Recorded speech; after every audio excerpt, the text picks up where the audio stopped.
Pasukan Houthi Yaman kembali meledakkan kapal Amerika Serikat bernama Pinocchio di Laut Merah. Saat melintasi Laut Merah, kapal kontainer tersebut dihujani dengan rudal mematikan. Akibat serangan itu, Amerika Serikat mengalami kerugian besar.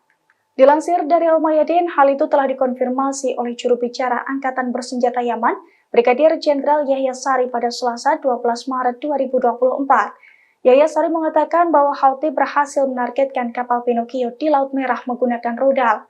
Ia pun menegaskan bahwa pasukan Houthi akan meningkatkan serangannya ke negara sekutu Israel selama bulan Ramadan.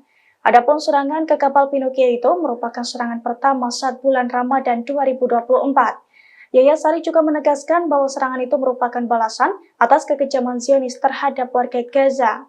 Selain itu, sebagai balasan atas 18 serangan udara Amerika Serikat dan Inggris pada Senin 11 Maret 2024 kemarin, yang mana serangan itu mengakibatkan 11 warga Yaman tewas dan 14 lainnya mengalami luka-luka. Download Tribun X sekarang, menghadirkan lokal menjadi Indonesia.